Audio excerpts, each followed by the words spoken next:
शिवाजींचा अवतार हा शिवावतारच आहे. त्याला पुरावा काय?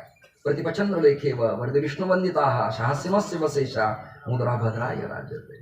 ही मुद्रा आहे. इंद्रजमी जंब पर वाडव सदंब पर रघुकुल राज पर शिवराज आहे.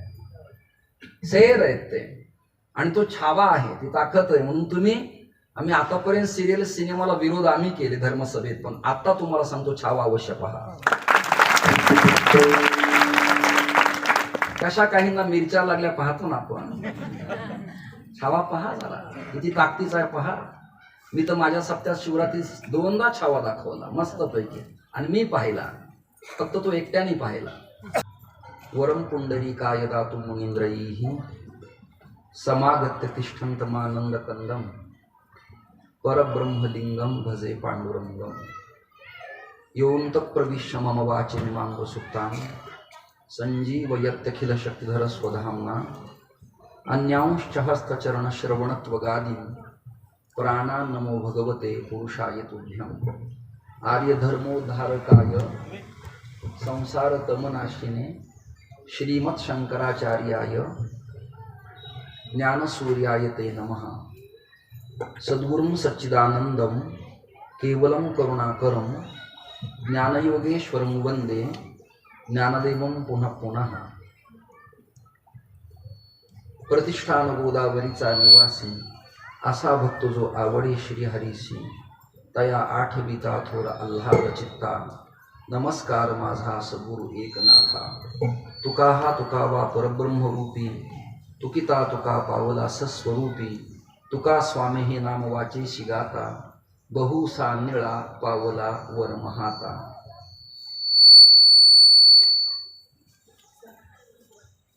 सकल संतांच्या आणि महाराष्ट्राचं उपास्य दैवत रुक्मिणी पांडुरंग परमात्म्याच्या चरणी विनम्रतेनं कीर्तनारंभी अभिवादन करून नाशिक या पवित्र मातीत जनेश्वर महादेवाच्या चरण सानिध्यात श्री विठोबा महादेव या व्यक्तीच्या माध्यमातून मला कीर्तन सेवा करण्याचा सुयोग प्राप्त झाला आणि भगवत कृपेनं पखावज वादक म्हणून श्री अभंग मला उपलब्ध झाले. स्पीकरचा ध्वनी अतिशय उत्तम आहे. त्याचबरोबर सदानंदजी यांनी आरंभालाच शब्दांना स्वरांचा साथ चढवला. वाघेरेही त्यांच्या समवेत तेवढ्या तोला मोलाचे म्हणाले. तुकाराम महाराज तुम्हा सगळ्यांच्या प्रती अंतःकरणात माझ्या कीर्तनात उपस्थित असलेल्या श्रोत्यांच्या पैकी आदरणीय सनातन वैदिक धर्माच्या प्रती गोडवा ओलावा आणि अंतःकरणात प्रेमभाव असलेले आदरणीय हिंदू धर्म संस्कृती रक्षक संघाचे आपल्या भारतवर्षाचे राष्ट्रीय अध्यक्ष आदरणीय श्री पंडित गुरुजी महाराज त्रिमूर्ती चौक सरस्वती तपोनिधी आनंद आखाडा, आदरणीय श्री प्रभाकर काका पाठक इंदिरानगर, सौभाग्यवती अलकाताई पंडित, आदरणीय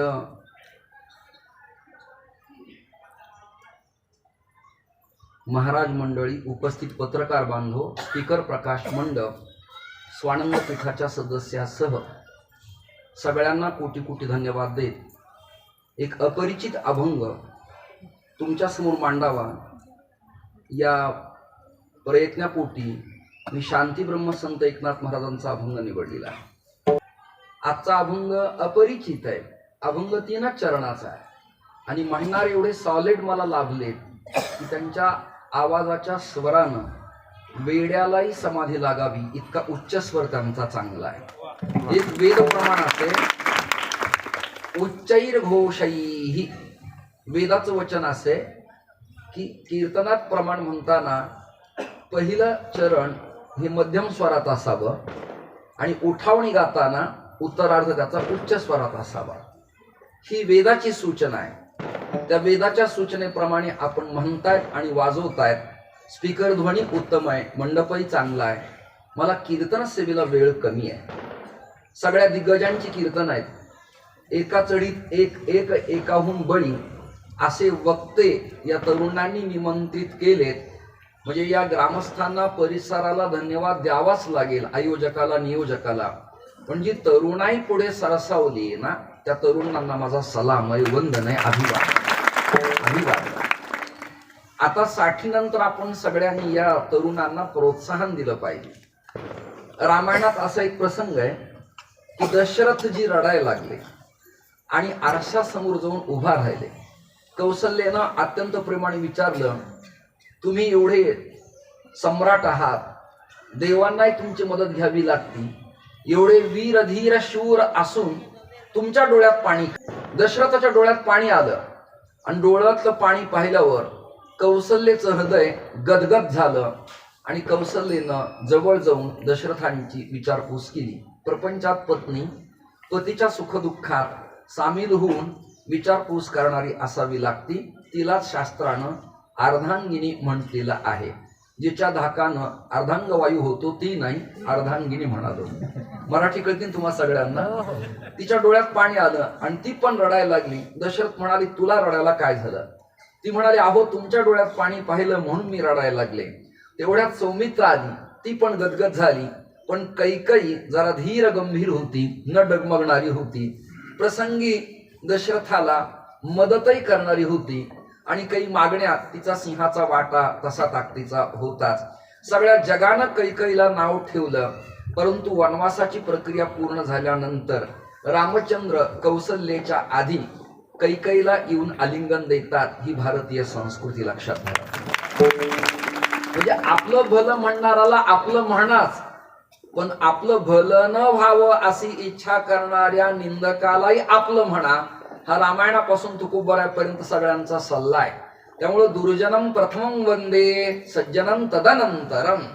सप्ताहाला क्रॉस करणारे, सप्ताह न आवडणारे, धर्माला न मांडणारे, माळकऱ्यावर रागवणारे, वेदमंत्राची टीका करणारे असे जे कोणी सज्जन असतील त्यांच्याच हातानं ग्रंथपूजन करून सप्ताह सुरू करावा.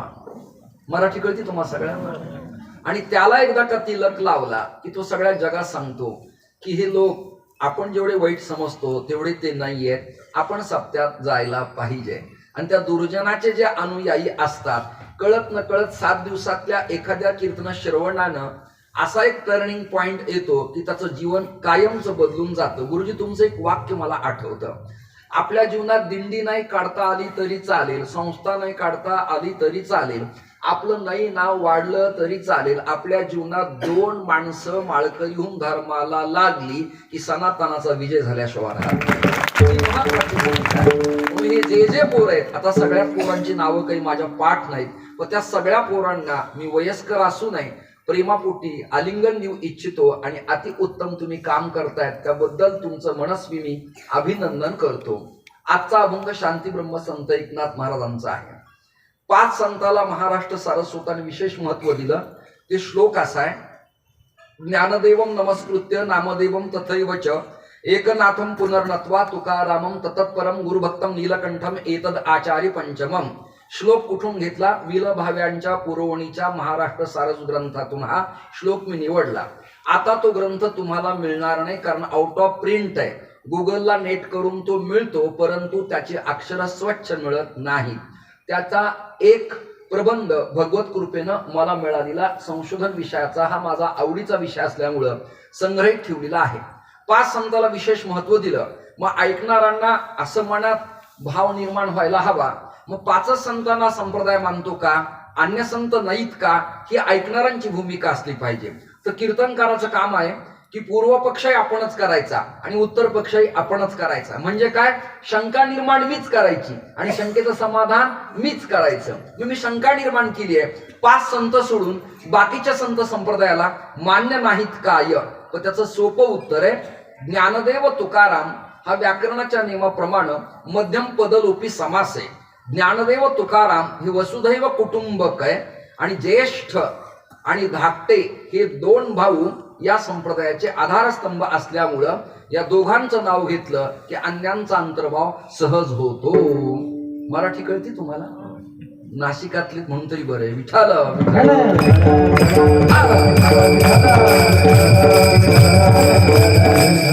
कुसुमाग्रजांच्या कविता इथंच स्फुरल्या. सिनेमा सृष्टीचा उद्गाता फाळक्यांचं अवतरण इथेच झालं.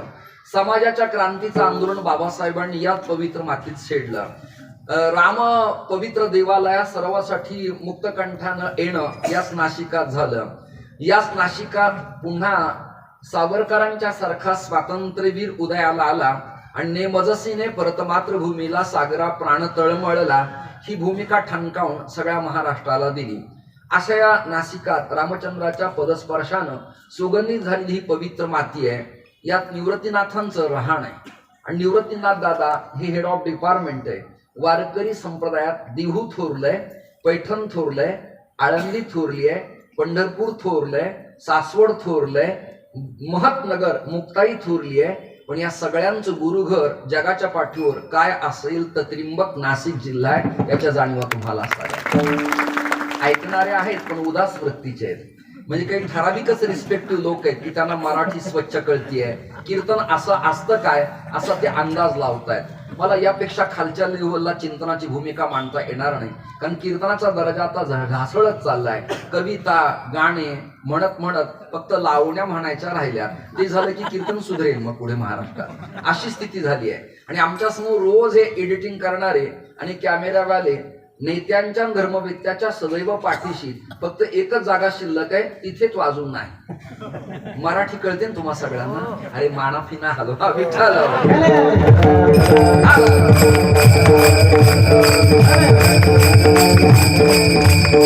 त्रिंबक महाराष्ट्राच्या भारतीय वारकरी तत्वज्ञानाचं माहेर घर आहे.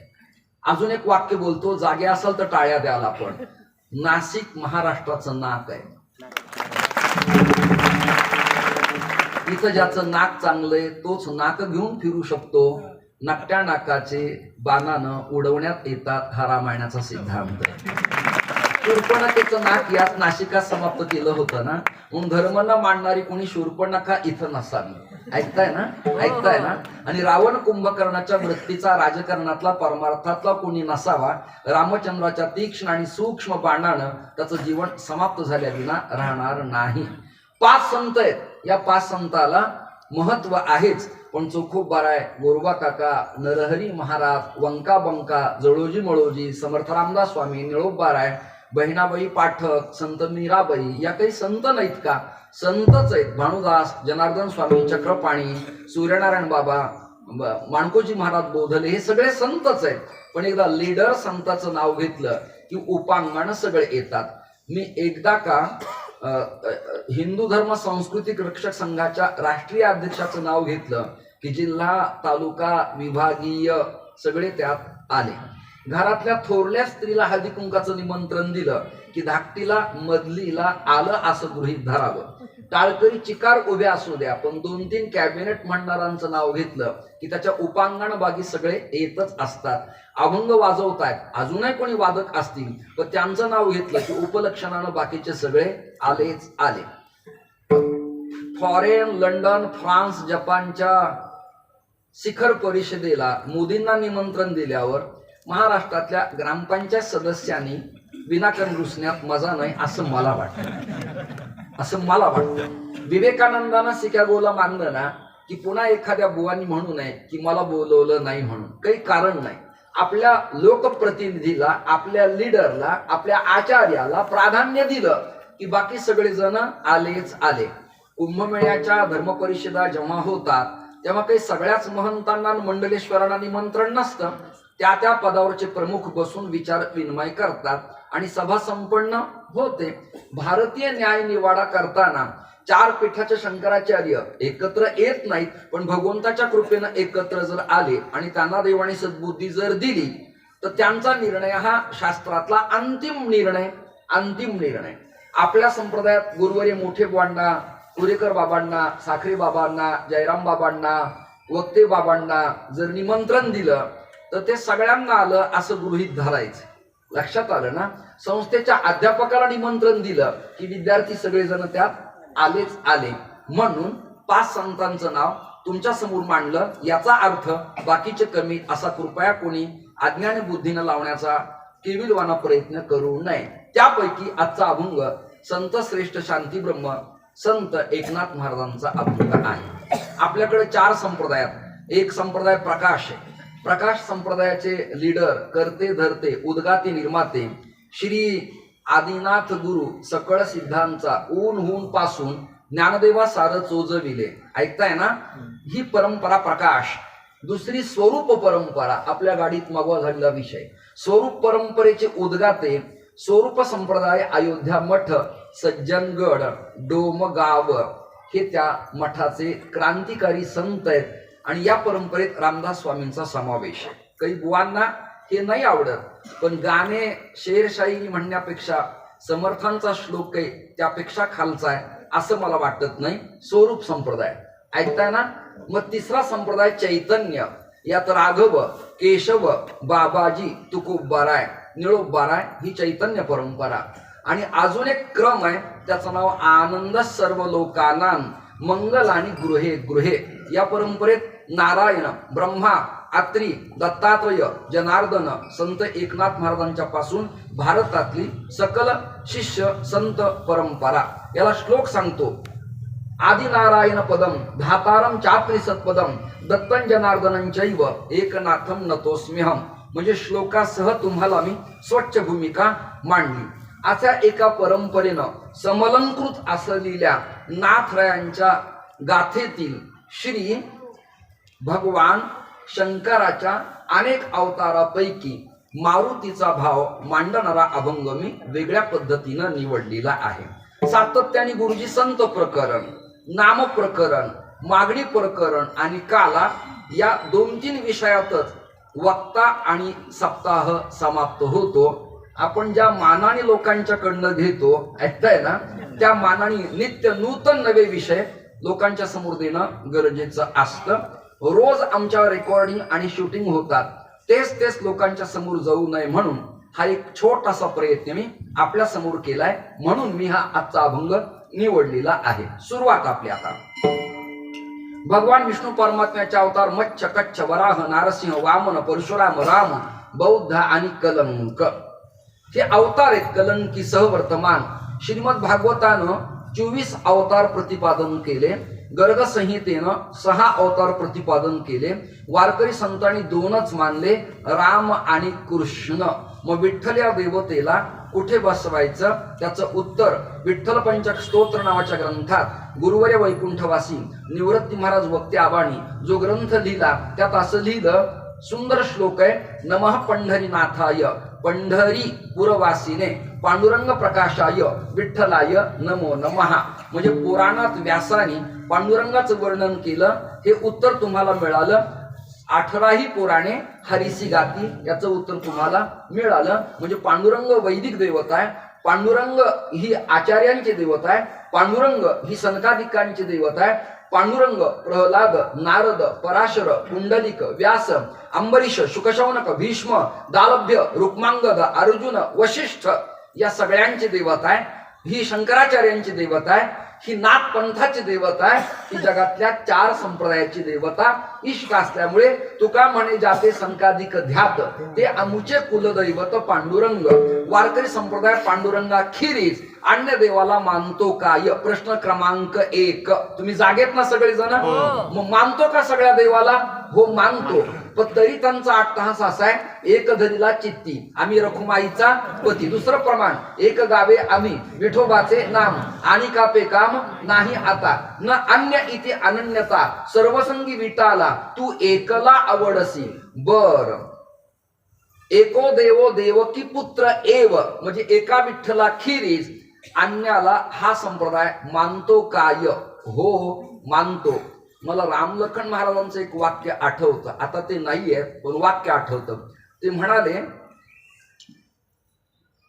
श्रद्धा सबके प्रति रखो लेकिन समर्पण एक जगह होना चाहिए.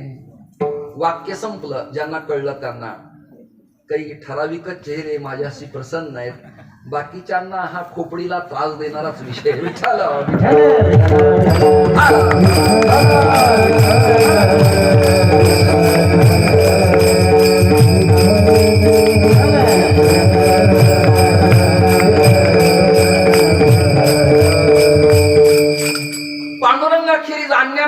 आणत नाही, पण दिहूवरनं, पैठणवरनं, सासवडनं, मुक्ताईनगरवरून आणि आळंदीवरून सगळ्या दिंड्या निघाल्यानंतर वाटेत लागणाऱ्या गावात जे इष्टदैवत आहे त्याच्या समोर वारकरी अभंग भजन म्हणूनच पुढे जातो. उदाहरणार्थ सांगतो तुम्हाला मी. उदाहरणार्थ आळंदीत आल्याबरोबर हजेरी मारुतीच्या समोर आलं की शरण शरण हनुमंता म्हणजे ग्रामदैवतेला विसरलेलं नाही.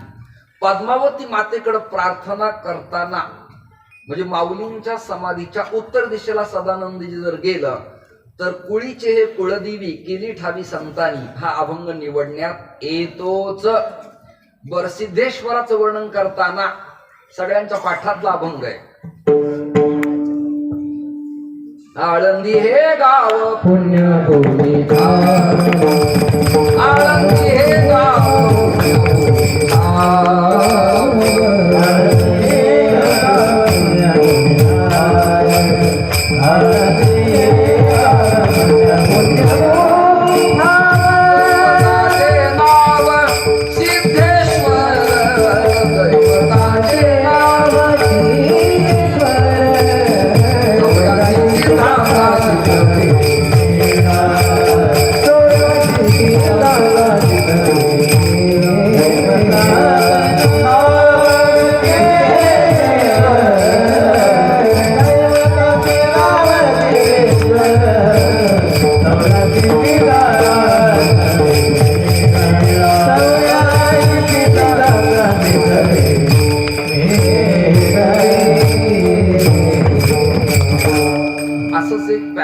प्रमाण आहे, थोडं वेगळं आहे.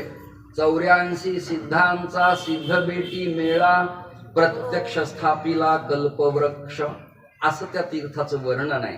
म्हणजे आळंदी ज्ञानोबराय मुकुटमणी असले तरी, वारकरी संप्रदायाचं उपास्य पांडुरंग रुक्मिणी परमात्मा असले तरी सिद्धेश्वर महादेवाला ओगळलेलं नाही. ऐकताय ना तुम्ही? ऐकताय ना? कालभैरवाची प्रदक्षिणा करताना कासिका पुराधीनाथ कालभैरवं भजे हे विसरलेलं नाही. ऐकताय ना तुम्ही? पंढरपुरात जरी तुम्ही राहिलात तरी चंद्रभागा तीर्थ आल्यावर अवघीच तीर्थे घडती एक वेळा आणि चंद्रभागा डोळा देखील या असं म्हटलेलंच आहे. म्हणजे देशकाल परत्वे राजकारणी लोक आपली संघटना, आपलं उद्दिष्ट, आपला पक्ष सोडून इकडे तिकडे जातात. तसं वारकरी परंपरेचं आहे काय? कधी पांडुरंग, कधी गणपती, कधी देवी, कधी कालभैरव, कधी राम, कधी दत्तात्रय, हे असं आहे काय? तर नाही. याचं उत्तर काय? आपल्या भारतीय संस्कृतीत आणि महाराष्ट्रातल्या संप्रदायामध्ये विविधतेमध्ये एकता पाहायला मिळते. विठ्ठल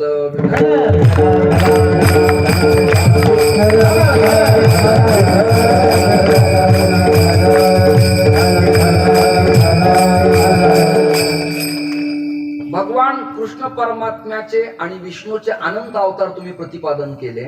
शंकराचे काही अवतार आहेत, शंकराचे काही अवतार आहेत. 2-3 नावं तुमच्या समोर मी सांगतो. कोल्हापूरला जर गेलात तर एक वेगळ्या प्रकाराचा गुलाल आहे आणि तो गुलाल जास्त भडक लाल अशा प्रकाराचा आहे आणि तो उधळला जातो ज्योतिबा तीर्थक्षेत्रात. ज्योतिबा आणि खंडोबा या अश्वावर बसलेल्या दैवता बऱ्याच लोकांना 85 वर्षाचं वय झालं तरी कळत नाही. त्याला मूर्ती रहस्य शास्त्राचं ज्ञान लागतं. मग मल्हारी मार्तंड आणि ज्योतिबा यातला भेद कळतो, अन्यथा कळत नाही. ज्योतिबा नावाचं दैवत आहे, त्यालाही प्राधान्य आहे. बर कनकगिरी पर्वतात राहणारा देव आहे. कनकगिरी पर्वत यांना जड जाईल जरी नाशिकातले असले तरी. जेजुरी गडावर राहणारा जो देव आहे त्याचं नाव मार्तंड भैरव आहे, खंडेराया. त्याची धर्मपत्नी आहे ती महाळसा आणि अजून एक आहे तिचं नाव बाणू. हे पूर्वीच आहे गुरुजी, यात काही वेगळं नाहीये. एखाद्याच नशीब असते, सगळ्यांना शक्य नाही.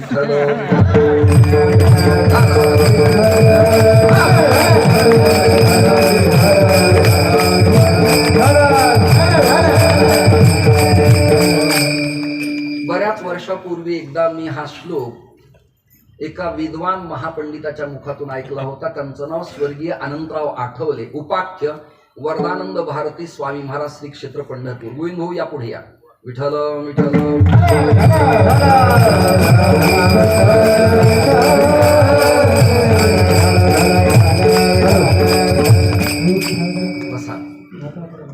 असं आहे, ज्यांचं ज्यांचं कुलदैवत खंडोबा आहे त्यांना हा श्लोक अत्यंत फलदायी बरं का. केवळ हळद उडवणं म्हणजे खंडोबा नाही, केवळ धर्मपत्नीला घेऊन 4 पायऱ्या चढणं म्हणजे खंडोबा नाही, कोटंबा भरणं म्हणजे खंडोबा नाही, चांग भले म्हणणं म्हणजे खंडोबा नाही, जागरण गोंधळ केवळ करणं म्हणजे खंडोबा नाही. तर खंडोबा ही पूर्ण भूमिका अशी आहे, जेव्हा इस्लामांचे आक्रमण झाले तेव्हा त्यांना जेजुरी उडवण्याचा प्रयत्न त्यांनी केला, सुरुंग लावला आणि पाषाण ब्लास्ट करून गड उडवावा अशी त्यांची भूमिका होती. हा पुरावा मी आपली संस्कृती नावाच्या ग्रंथातला माऊलीसूत प्रकाश यांच्या लेखातला देतो आहे. हल्ली मुद्द्याविना कॅमेऱ्यासमोर बोलणं जड आहे. विठाल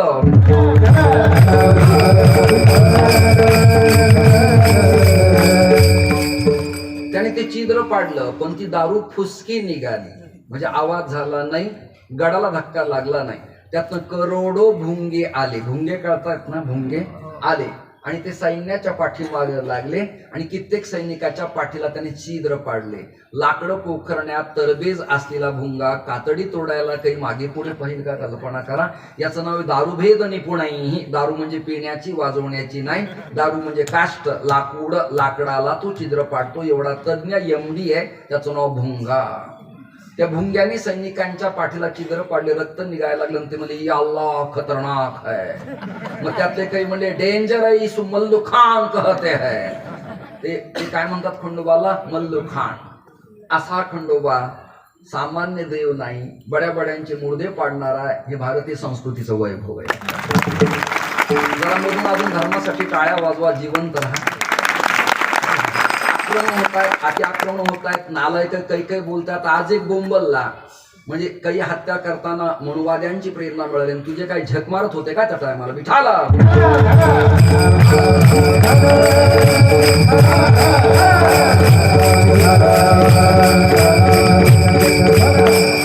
गुरुजी आपला संन्यास झालाय, आता आत बसलं काय आणि बाहेर राहिलं काय. असं एकदा जेवतो तिथे एकदा जेवता येईल, पण या डरपोकांना भ्यायचं नाही मला.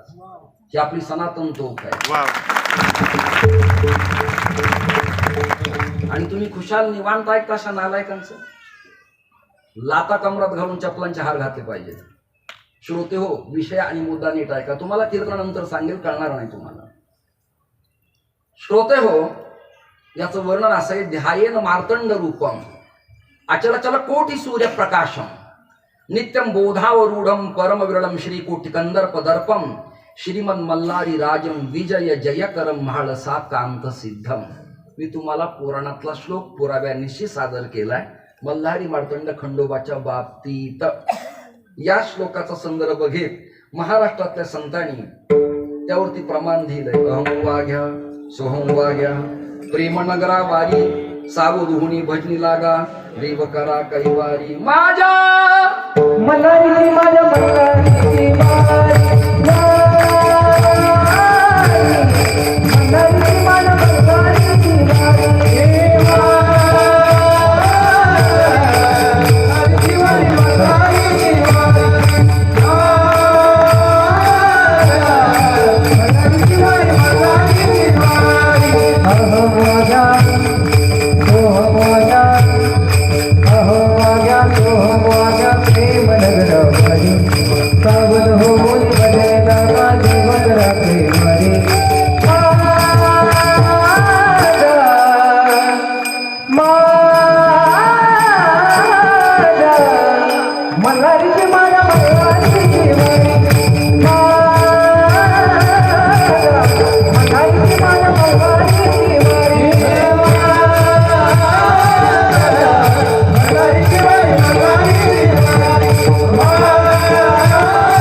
सदानंदाचा.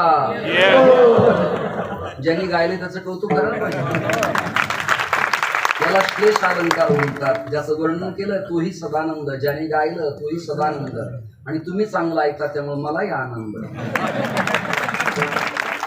आता तुमचं तवा तापायला लागलाय, तुम्ही ऐकायला, तुम्हाला कीर्तनाचा उंगायला लागलाय, कानं तुमची तयार झाली. ऐका जी तुम्ही भक्त भागवत कराल ती तर शुद्ध करा. नको त्या ऐकू नका आणि चांगला ऐकल्याशिवाय राहू नका ही तुम्हाला सूचना आहे. खंडोबा या देवतेला मानलेलंच आहे. बर, छत्रपती शिवरायांचा अवतार हा शिवावतारच आहे. त्याला पुरावा काय? प्रतिपचंद्र लेखेव वर्ध विष्णुवंदिता शाहसिंहस्य वसेशा मुद्रा भद्राय राजते. ही मुद्रा आहे. इंद्रजमी जंब पर वाडव सदंब पर रघुकुल राज पर सिर शिवराज आहे. शेर आहेत ते आणि तो छावा आहे, ती ताकद आहे. म्हणून आम्ही आतापर्यंत सिरियल सिनेमाला विरोध आम्ही केले धर्मसभेत, पण आता तुम्हाला सांगतो छावा अवश्य पहा. कशा काहींना मिरच्या लागल्या पाहतो ना आपण, छावा पहा जरा किती ताकदीचा आहे पहा. मी तर माझ्या सप्त्यात शिवरात्रीत 2दा छावा दाखवला मस्त पैकी आणि मी पाहिला, फक्त तो एकट्याने पाहिला.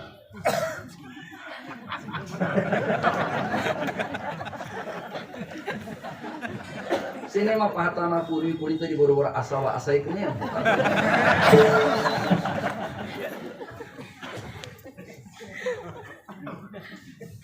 पण आता त्याला नाव दिला. श्रोते हो, शिवरायांचा अवतार भगवान सदाशिवाचाच म्हणजे शंकराचाच. ज्योतिबाचा पाहिला, खंडोबाचा पाहिला, जे अष्टभैरव आहेत, रुरु भैरव, बालभैरव, असितांग भैरव, रुद्र भैरव, हे सगळे एकूण भगवान शिवाचेच अवतार आहेत. 84 लक्ष जे योगी आहेत ते भगवान शिवाचेच अवतार आहेत.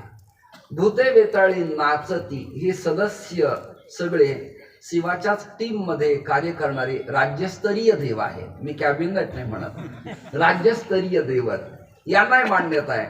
वारकरी परंपरेत आपल्या संप्रदायाचं गुरुपीठ श्रीमन निवृत्तीनाथेती ख्यातम दैवतमाश्रयेत निवृत्तीनाथ दादा सुद्धा भगवान शंकराचाच अवतार आहे. सदाशिवाचा अवतार स्वामी निवृत्ती दातार, दातार म्हणजे देणारा, दातृत्व गुण असदिला हा अवतार आहे. शंकराचे अनेक विध अवतार आहेत, त्यापैकी मारुतीराय कितवा अवतार आहे या बाबतीत आपली समीक्षा चालली आहे. अभंगाकडे बरोबर बोलतोय ना मी? मारुती हे कितवे अवतार आहेत? नाशिकात आणि त्रिंबकात मागे एबीप माझाला मी काही चकमक पाहिली होती विद्वानांच्या धर्मसभेमध्ये. कुणी शब्दांचा वर्षाव करतंय, कुणी आक्रमक होतंय, तर कुणी एकामेकावरती तुटून पडतंय असं संभाषण मी ऐकलं होतं. आपल्याला काही त्याचं निमंत्रण नव्हतं आणि बिना निमंत्रणाचं हळकुंड लावून पिवळं माणसांनी होऊ नये म्हणून मी काय आलो नाही. आणि वाद होता, हनुमंताचा जन्म किष्किंधीला झाला की हनुमंताचा जन्म नाशिकातल्या अंजनेरी पर्वतावरती झाला. याचं सोपं उत्तर संत प्रमाणाने तुम्हाला मी देतो. ऋषमुख पर्वती अंजनी तपकरी आणि तोषला अंतरी सदाशिव प्रमाण झालं. ऋषमुख म्हणजेच तो पर्वत आणि त्या पर्वतावरती अंजनी तपश्चर्या केली. ऋषमुख पर्वती अंजनी तपकरी तोषला अंतरी सदाशिव. सदाशिव म्हणजे भगवान शंकरच प्रसन्न झाले अंजनीच्या तपासाठी आणि महारुद्र आले पोटी. हे डिटेक्ट झालं, पक्क झालं. स्कॅनिंग केल्यावर रोग निदान व्हावं तसं प्रश्नाचं उत्तर आपल्याला मिळालं आणि ते उत्तर आहे भगवान शंकरच अंजनीच्या उदरी उदयाला आले. एक अभ्यास बर का. पुढचा अभ्यास असा आहे, मारुतऱ्यांच्या बाबतीत अजून एक प्रकरण वायू संहिता नावाच्या ग्रंथात आले. कोणता ग्रंथ आहे? वायू संहिता. वायू आकाश मार्गाने चालला होता आणि हवा सोडणं आणि कंट्रोल करणं हे कॅबिनेट खातं त्याच्याकडं होतं. तेव्हा काही भाऊ कदम नव्हते, चला हवा येऊ द्या म्हणायला. ती हवा त्यांनी सोडली. ऐकताय ना? जसं मी त्यांना पंख्याचा आवाज आणि हवा सोडा म्हणालो, पण कमी स्पीडने सोडा. पण वायूच्या हातात वेग असल्यामुळं वायूनं आकाश मार्गाने जाताना नाशिक मंडलात एवढी हवा सोडली की पर्वतावर तपश्चर्या करणाऱ्या अंजनीच्या अंगावरचं पांढरं वस्त्र ढळलं, हाललं, सुटलं, सटकलं. ऐकताय ना तुम्ही? ऐकताय ना? आणि त्या स्वरूपाला पाहून त्या अंजनीचं स्वरूप प्रकरसेन मदाहा यस्याहा साहा इति प्रमदाहा. संस्कृत तुम्हाला झेपणार नाही, मराठी देखणं होतं. कसं होतं? देखणं. त्या स्वरूपाला पाहून वायू वेडापिसा झाला आणि मग नेत्रोन्मीलन झालं. नाही कळत ना? डोळ्याने डोळ्याला न्याहळणे. कामशास्त्रमिदं प्रोक्तम एवं वदति भारतः. कासवी पिलांना पाजत नाही, पहातेन पिलं तृप्त होतात.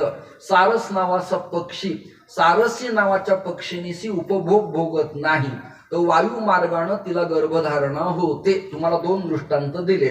तसं नेत्राणी नेत्राला पाहण्यास सुद्धा प्रेमोदय होतो असं शास्त्रकाराचं मत आहे. नीट ऐका बा, स्टडी करतोय मी.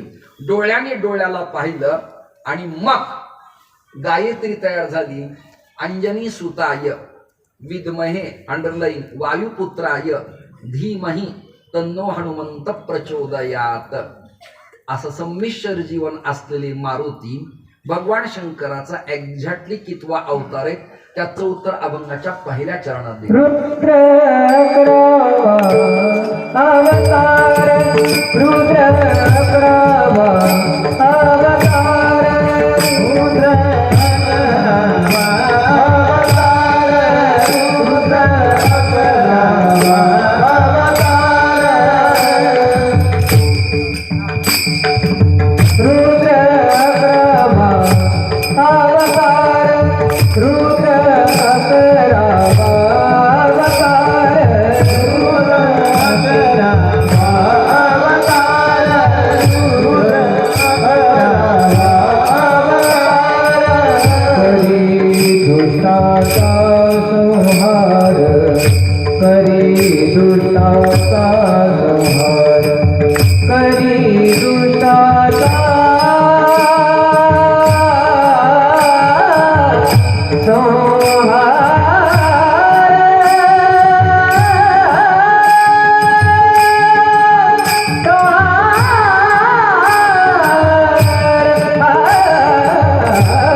छान प्रमाण म्हटलात. रुद्र अकरावा अवतार. ते काही बिचारा प्रेमाने मला सांगायला आला होता की पंख वगैरे तुम्हाला लवू का. आता असे एखादी व्यक्ती वारल्यानंतर त्याला जेव्हा खांद्यावरती धरतात आपण पाहतो ना, तर त्याला एक मुलगी असती बघा, लेख हवा अशी मारणारी. पण आता मी संन्यास घेतल्यामुळं हवा मारणं हा प्रकार मला नसतो. मला आणि यांना खड्डा करून खाली घालावं लागतं. पण आता पृथ्वीवरती सगळ्याला जागा राहावी म्हणून आम्ही दोघांनी ठरवलंय की विनाकारण 10 बाय 10 5 बाय 5चा खड्डा करायचा नाही. आता एक गिरमिट सारखी मशीन निघाली, पिलेर उभं करणारी. असं छिद्र पाडायचं, आम्हा दोघांना ऑइल लावायचं, वरून सोडायचं असं. पण दोघांचे हात वर करून ठेवायचे का, येऊ द्या विठाला.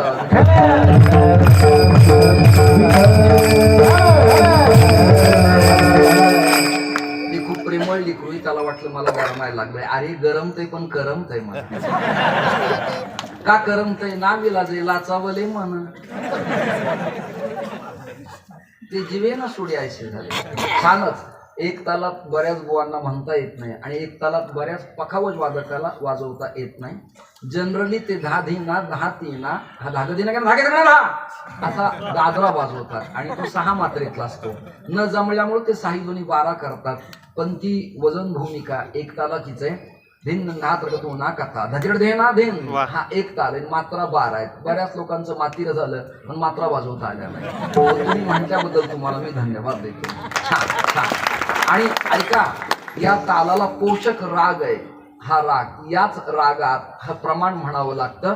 रुद्र 11वा अवतार. करी दुष्टांचा संहार. गोविंद भाऊ आणि गुरुजी, माझ्या लहानपणी माझे वडील म्हणाले, जरा ग्रामीण भागात नडलंय, मला जायचंय संभाजीनगरला आणि तू जाऊन मारुतीची पूजा करून ये. मला नाविलाज होता. वडिलांची आज्ञा शिरसाबंदी मानावी लागत होती. वारकरी अधिक वैदिकता घरात असल्यामुळे ते मला म्हणाले, जा आणि मारुतीचा अभिषेक करून ये. मी आळंदीहून नुकताच आलो होतो श्रीकांत भट्ट चितळ्यांच्याकडनं शिकून. ग्रामीण भागातले बिचारे प्रेमळ लोक ते मला म्हणाले, लवकर या. मी लवकर गेलो. म्हणले करा सुरुवात. म्हणलं करतो. मग थांबलात का? म्हणलं 11 ब्राह्मण यायचे, 11 जणांनी आवर्तन म्हणायचे.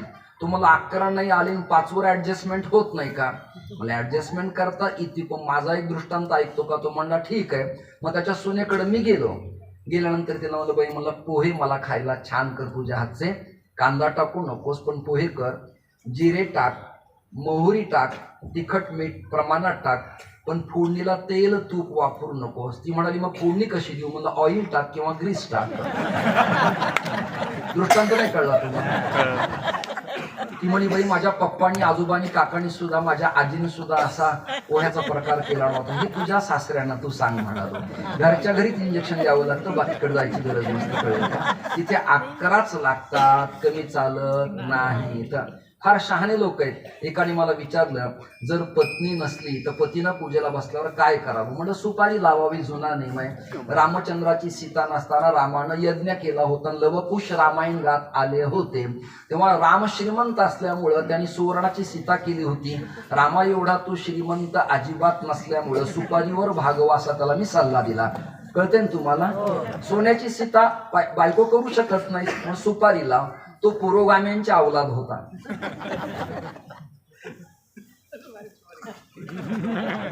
जरा सायंटिस्ट विचारवंत, भारताचे आधारस्तंभ. तुम्हाला म्हणाला महाराज तुम्ही लोक काही पण सांगता, लोकाला बावळटात काढता. धर्मपत्नी नसल्यावर सुपारी लावून चालतं का? म्हणलं हो चालतं, जुना रिवाज आहे. म्हणला मग कदाचित जर मी नसेल आणि तिला पूजा करायची असेल तर काय करू? मला बटाटा लावा. काही मूर्खासारखं विचार. एकाने मला भाऊ असा प्रश्न विचारला, पौर्णिमा आणि एकादशी एकत्र आली तर काय करावं? आता पिढ्याना पिढ्या आपण पाहिलं पंचांगात एकादशी पौर्णिमा एकत्र आलेली काल निर्णयात आली नाही, हिंदू पंचांगात आली नाही, दात्याच्या पंचांगात आली नाही, कोणत्याच पंचांगात आली नाही एकादशी पौर्णिमा. पण त्याचा पुन्हा प्रश्न नाही, पण कदाचित महाराज जर एकत्र आली तर काय करावं? म्हणजे उत्तर देतो, पण माझा एक प्रश्न आहे. काय? म्हणजे एक सुती कपडा आण, स्वच्छ पाण्याने धु, त्याच्यात खडी साखर टाक, ती पाण्यातून काढ, तिला वर बांधून ठेव आणि तिला कोम मोड आले की त्याची साखळ मला करून दे. दृष्टांत नाही कळला तुम्हाला? तो म्हणला खडी साखरेला अंकुर कसे येतील? मला एकादशी पौर्णिमा तुझ्या बापान ठेवली. शंका घेणारे आपलेच आहेत, क्षमा मागतो. ख्रिश्चन बांधव बायबलवर शंका घेत नाहीत. इस्लाम सिया सुनी कुराणावर शंका घेत नाहीत. गुरु गोविंद सिंग साहेबा ग्रंथावर सिख बांधव शंका घेत नाहीत. राम सीता कृष्णावर शंका घेणाऱ्या आपल्याच अवलादी, त्यांच्यापासून सावध राहावी.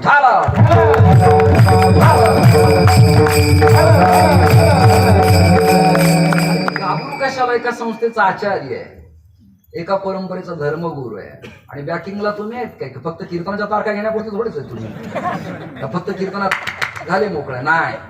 सुखदुःखाच्या कालखंडात श्रोत्यानं कीर्तन ठेवलेल्या बुवांच्या मागे उभं राहिलं पाहिजे. हे महाराष्ट्राची शान आणि मानेला.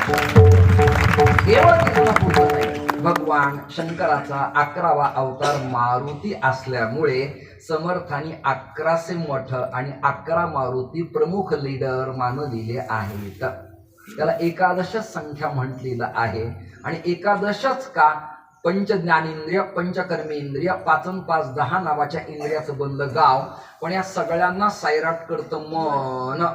या मनाला कंट्रोल करणारं एकादश स्थान असल्यामुळं एकादश्याम विशेषेनं केवलम द्वय भोजनम. एकादशीलाही महत्व आहे आणि एकादश रुद्र संख्येलाही महत्व असल्यामुळे नाथराय म्हणाले रुद्र 11वा अवतार करी दुष्टांचा संहार. शंकराचा अवतार मारुती आहेत.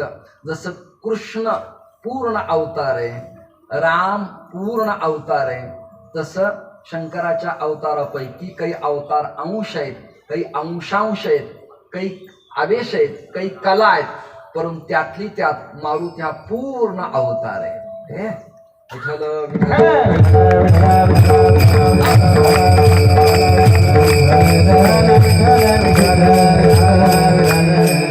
पहिल्यांदा जे मी बेस मांडला होता तत्वज्ञानाचा, पांडुरंगा सिरीज वारकरी संप्रदाय आणण्याला मानतो काय? प्रश्न ऐकताय ना? सावध आहेत ना? मग तुकोबरायांचा, नाथरायांचा, नामदेवरायांचा, ज्ञानोबरायांचा, निवृत्तीनाथ दादाचा, मारुतीचा आपल्या संप्रदायात काय संबंध आहे? उत्तर ऐका. शंका सुरुवातीला निर्माण केली होती, उत्तर मी आता देतोय. ते उत्तर असे, बाबाजी आपुले सांगितले, मंत्र दिला राम. ओतूरला जुन्नर तालुक्यात कपालिकेश्वर महादेवाच्या मंदिराच्या चरण सानिध्यात गंगेच्या स्नानाला पहाटे दशमीला गुरुवारी जाताना बाबाजीनं तुकोबरायावरती कृपा केली. ऐकताय ना? गुरुमंत्र बाबाजीचा, पण वारकरी संप्रदायाचा मार्ग दाखवला कोणी? त्याचं उत्तर आहे, काय भक्तीच्या त्या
विषय अत्यंत गहन आहे. सुभटा म्हणजे काय?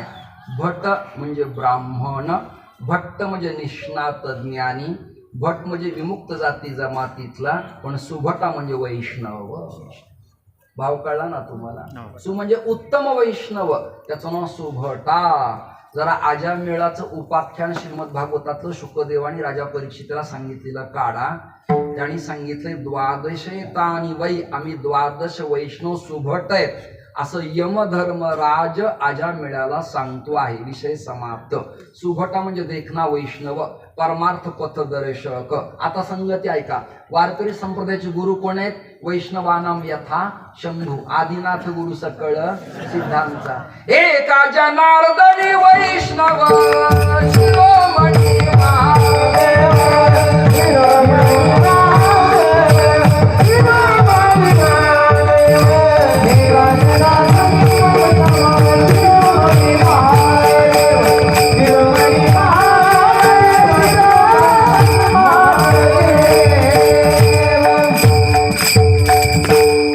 एका जनार्दनी वैष्णव शिरोमणी महादेव. प्रेसिडेंट, व्हाईस प्रेसिडेंट नाही, डेप्युटी कोण आहे? प्रमुख कोण? लीडर कोण आहे?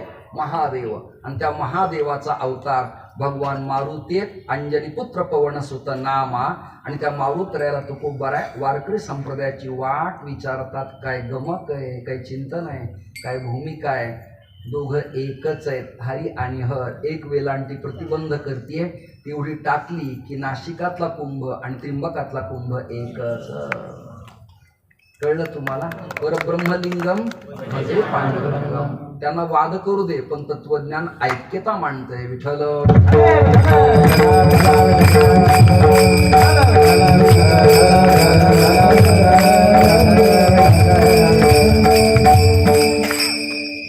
म्हणून रुद्र 11वा अवतार, करी दुष्टांचा संहार. रुद्र 11वा अवतार, मला वाटतं यावरच आपली आतापर्यंत चर्चा चालू आहे. त्याचा उत्तरार्ध आहे, करी दुष्टांचा संहार.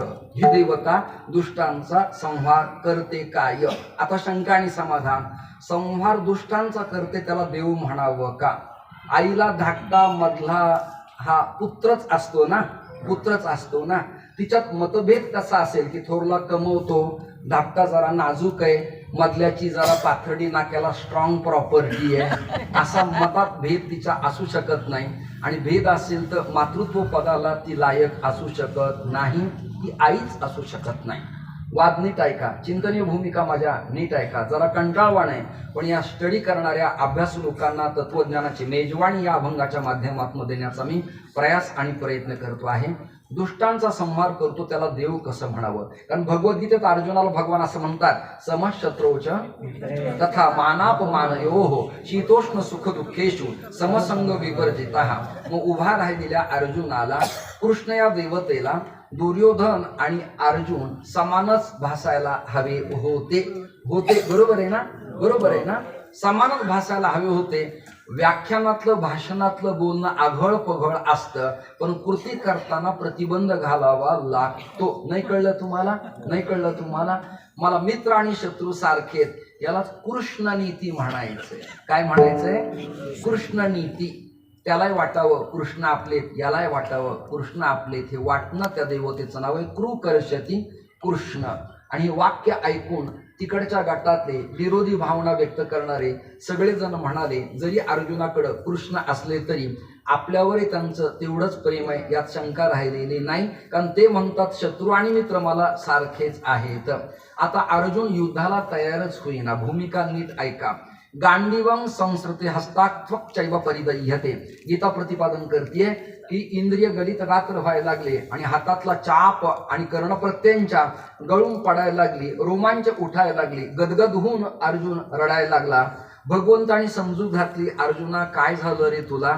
म्हणाला, मी लढणार होतो देवा, परंतु हे मातुला श्वश्वरा पुत्रा शाल्ला संबंधीनच तथा. हे सगळे माझे नातलग आहेत, सख्खे चुलत भाऊ आहेत.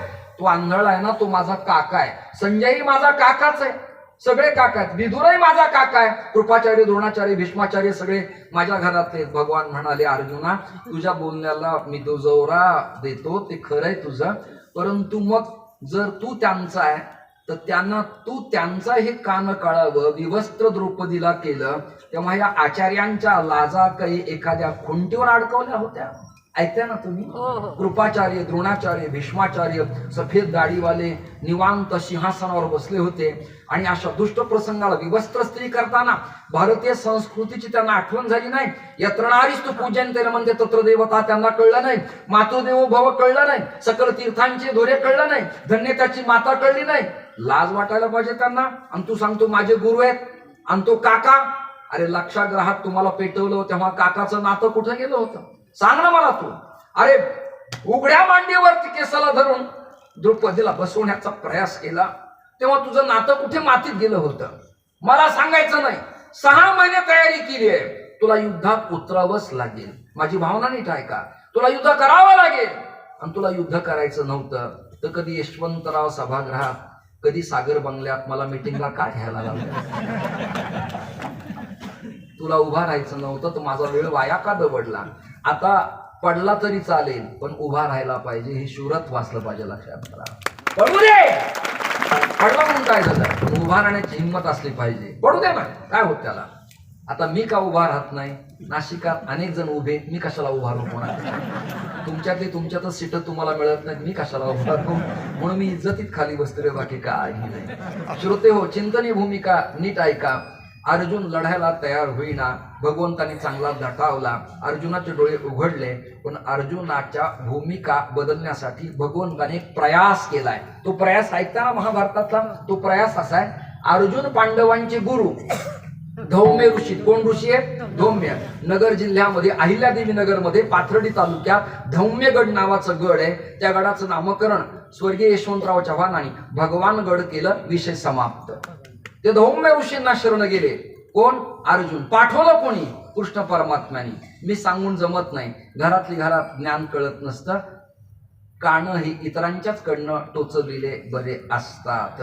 म्हणून भगवंतानी अर्जुनाला धौम्य ऋषींच्याकडे पाठवलं आणि धौम्यांनी सांगितलं, अर्जुना तुला महाभारतात विजय प्राप्त करून घ्यायचा असेल तर शंकराची सेवा तुला करावी लागेल. विषय कट.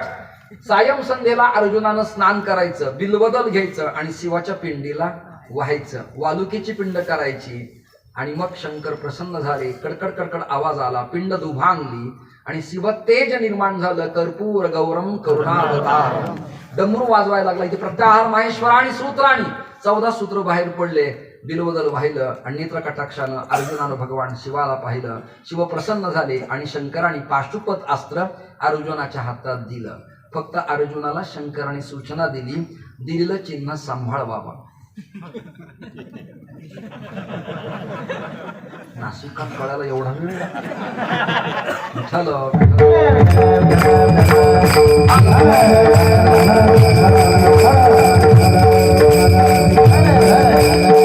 काय झालंय? कीर्तन श्रवणात कानाचा दर्जा वक्त्यांनी ठेवला कुणी? कानांचं वाटोळ झालं तुमच्या.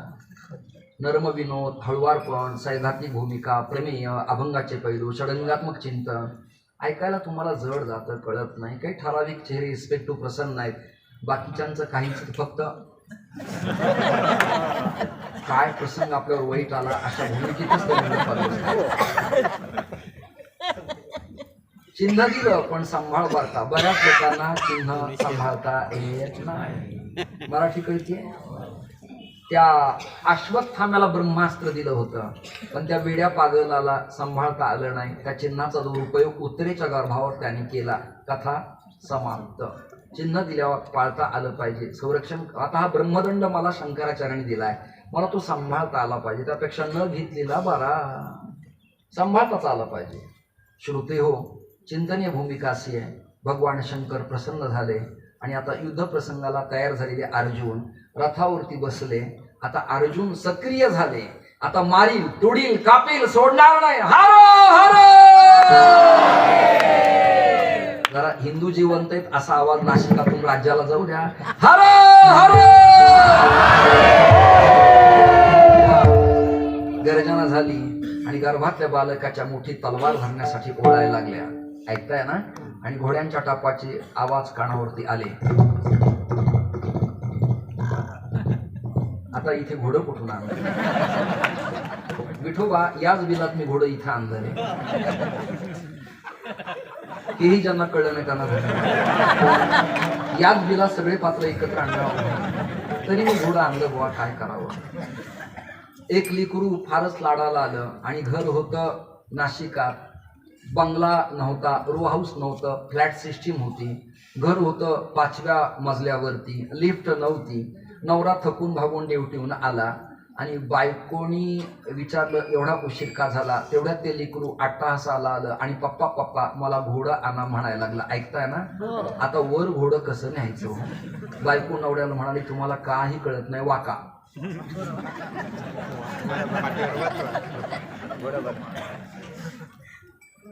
त्यांनी समोरचे हात पाय खाली ठेवले, रांगायला लागले आणि लेकराची समजूत काढली. बस बाबा घोड्यावरती. असा एक टॉवेल बांधला, लेकराच्या हातात दिला. ते पोरगं म्हणालं मम्मी घोडं चलत नाही. मम्मी म्हणाली तुला माहित नाही घोड्यांची सवय, याला मागे सटका मारल्याशिवाय पुढे चलत. बऱ्याच घोड्यांना कळलं असेल. विचारलं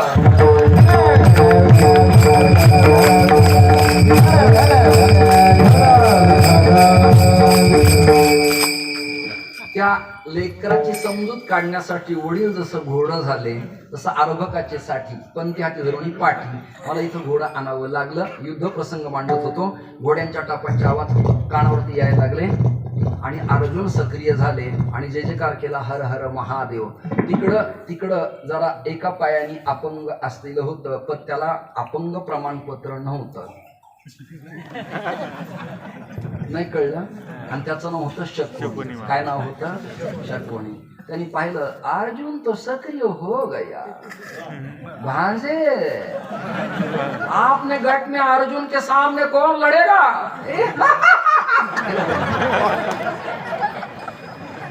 ऐकतंय ना?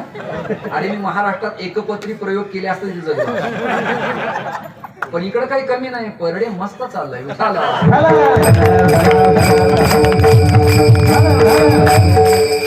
गुरुजी या उत्पन्नाच्या काळात आता स्थळ उत्तम मिळाले असतात. म्हणजे संस्थान आश्रम मी म्हणालो, वेगळे अर्थ लावतात त्याला. काय द्रव्येन सर्वे वशः सर्वे जनाः कांचनम आश्रयन्ते. यांनी बरोबर आयडिया केली. BSNL नाही, त्याला 5G लागतं कळायला. टावर उभं लागतं, वायर तुटलेल्यांचं काम नाही. नॉट इरिटियल, नॉट एअरसीएल, आयडिया. आणि ते म्हणाल भांजे चुप मत बैठो, मेरे पास बहुत आइडिया है बेटा.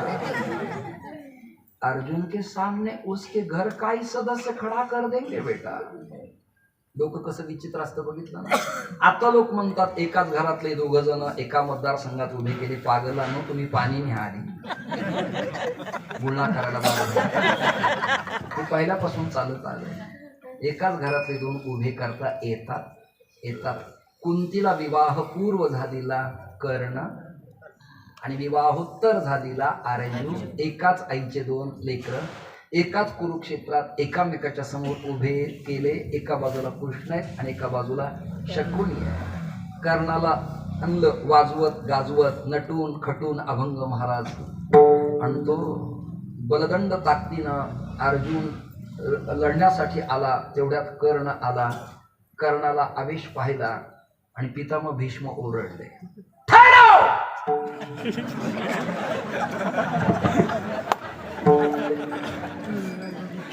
कुरुक्षेत्र के युद्ध में क्षात्र तेज का ही आत्म युद्ध करेगा, कर्ण नाही. आणि एखाद्या विको रिप्ले सारखा आवाज रिटर्न परत आला. हे तिथं त्यावेळेला सावध राहावं लागतं. होऊन गेला विषय. Not is a joke, operating फार ग्रेट काम आहे. रिप्ले परत आला. काय? कर्ण नहीं युद्ध करेगा, कर्ण नहीं युद्ध करेगा, कर्ण नहीं युद्ध करेगा. कर्ण नटून गेलता. का? ये किस देश का राजा है, किसका पुत्र है, इसका आईडी प्रूफ क्या है, आधार कार्ड लिंक है, अपडेट है? नाही. जाओ घर को. पाठवला कोण? कर्ण. त्या काळात हे आधार होता. वडिलांचं नाव काय, गोत्र काय, बाप कोण, मान खाली घातली. कर्ण सूतो वा सूतपुत्रो वा म्हणत म्हणत डोळ्याला पाणी आलं. तो राधेय कर्ण माघारी गेला. शकुनी डोकं लावलं. सांगितलं, दुर्योधन जीजू तुम तो अंधे हैं और मेरे बहिना ने भी पाट्टी बांध ली है, लेकिन भांजे का उत्कर्ष कौन करेगा? और एक आइडिया है, अंगराज का राजा कर्ण को रातों रात बना दो बेटा. ज्यांना नाही कळलं त्यांच्या पायात रातोरात गादीवर बसवलं. कुणी? शकुनी. कुणाला? कर्णाला. आता तो अंगराज कर्ण आला. आता कोण झाला तो? प्रूफ झाला ना. रथासमोर रथ आला. कर्णाने एवढी बाण मारली. वायू अस्त्र, गरुडास्त्र, पर्जन्यास्त्र, अग्न्यास्त्र, सर्पास्त्र इत्यादी. एक एक बाण असा येत होता की त्या बाणाच्या सूक्ष्म तेजानं आणि टोकदार धारेनं अर्जुनाचं मुंडक धडात वेगळं होऊन रक्ताच्या थरोळ्या पडणार हे भगवंताच्या लक्षात आलं. भगवान मुखे चतुरा तो शिरोमणी. भगवान शंकराचा 11वा अवतार मारुतीचा ध्वज अर्जुनाच्या रथाला बांधला होता. हे स्कॅनिंग ऑब्झर्व ज्ञानोबाराचे ज्ञानेश्वरी ध्वजस्तंभावरी वाढव. तो मूर्तिमंत शंकरू सारथी शारंग धरू अर्जुनीसी. अर्जुनानं शिवानी दिलं धनुष्य हातात धरलं आणि वर मारुतीला प्रार्थना केली. ध्वज फडफड फडफड फडकायला लागला. महाराष्ट्राचा आणि भारताचा भगवा सदैव फडकलाच पाहिजे.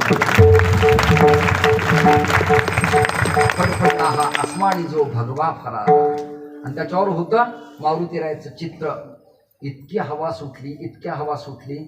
वायू त्याचे वडील, वायू त्याचे नातलग, वातात्मज, आत्मज म्हणजे पुत्र. सूचना केली हवा सोडा आणि त्या वेगानं बाण इकडून तिकडे चालले. अर्जुन बचले आणि घोड्यांना ब्रेक मारलं आणि माना खाली घातल्या. एकही बाण अर्जुनाला लागला नाही. कथा महाभारतातली समाप्त झाली. भगवान एवढे चतुर आहेत की त्यांनी मारुतीरायांच्याकडनं अर्जुनाचं रक्षण केलं. करी दुष्टांचा संहार. आणि 2 मिनिटात मग कर्ण रक्ताच्या थरोळ्यात पडला आणि जीवन ज्योत त्याची मालवली. रुद्र 11वा अवतार करी दुष्टांचा संहार. मग याचं नाव घ्यायचं कसं? मी खंडोबा खंडोबा नाव, देवी देवी नाव, मुंजाबा मुंजाबा नाव, म्हसोबा म्हसोबा नाव असं भजनात ऐकलं नाही. राम, कृष्ण, दिगंबरा, मोरया हे भजन मी ऐकलेत.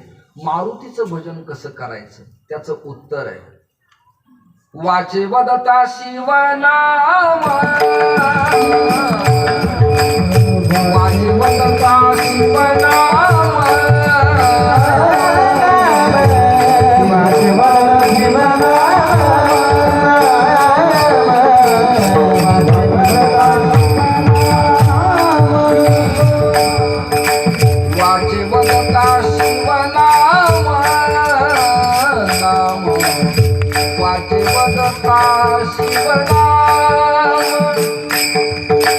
दयान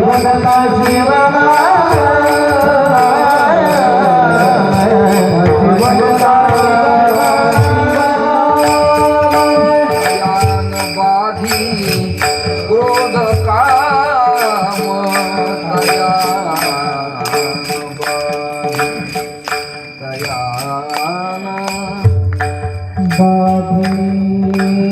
क्रोध काम दयान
शिवाचे बघता शिवा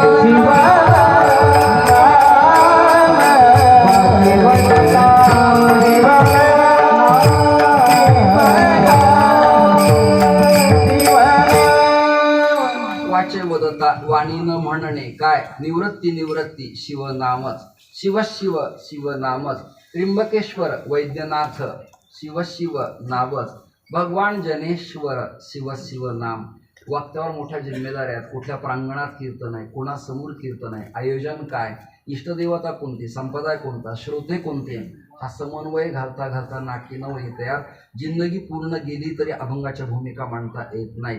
श्रोते हो, भगवान जनेश्वर महादेव आहेत, त्याच्या प्रांगणातलं कीर्तन आहे. शिवयती मंगलम नाम यस्य वाचिक प्रवर्तते.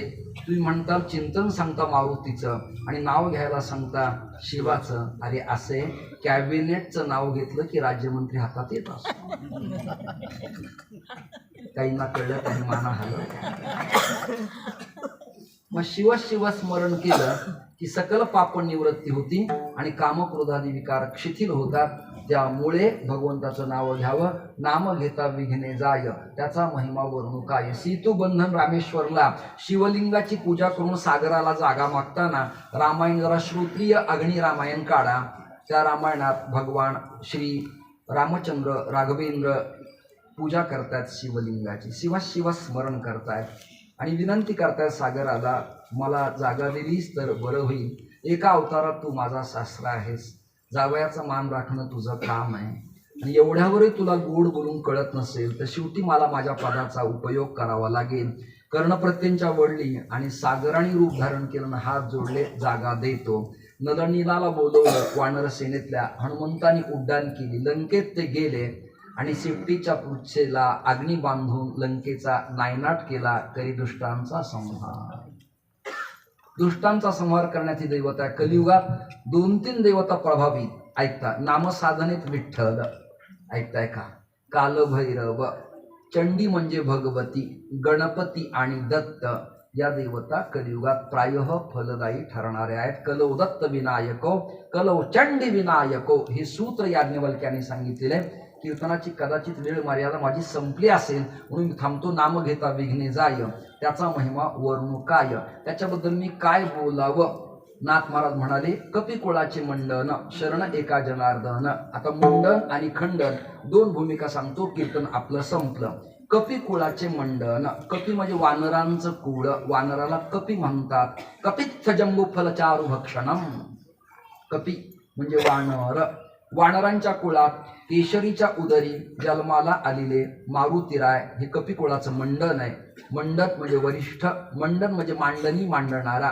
कोणती मांडणी? रामभक्तीचा प्रचार करून मांडणी तत्वज्ञानाची मांडणारा, उपासना मांडणारा, वैष्णवाला पथ दाखवून वेदांताचा पथ सुंदर करणारा हा मंडित, म्हणून मला मांडणी म्हटलेलं आहे. करी दुष्टांचा संहार अशा कपिकुळाच्या मंडन करणाऱ्या मारुतीरायाला जनार्दनाचा एका शरण आला अशी भूमिका आजच्या अभंगातून तुमच्यासमोर मांडली मी.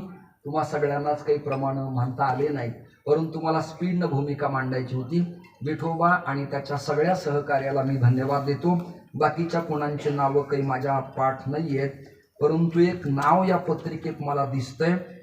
नियोजक वीरेंद्र भाऊ यादव आणि त्यांचे सर्व सहकारी, या सगळ्यांना खूप खूप धन्यवाद देतो. आणि आजच्या अभंगाची भूमिका रुक्मिणी पांडुरंग परमात्म्याच्या संप्रदायातल्या संतांच्या चरणी समर्पित करून माझ्या शब्दांना विराम देतो. आपण सगळ्याजणी आणि आपले सगळेजण आलात, चुकून माझ्याकडनं कोणाचं नाव राहिलं असलं तर माईच्या पदराने आपण क्षमा कराल अशी भूमिका व्यक्त करत, जे कोणी हार घालणारे यजमान असतील त्यांना टोपी द्या, बुक्का त्यांच्याकडे द्या आणि एकाच बोटानं बुक्का मला लावा म्हणावं त्यांना.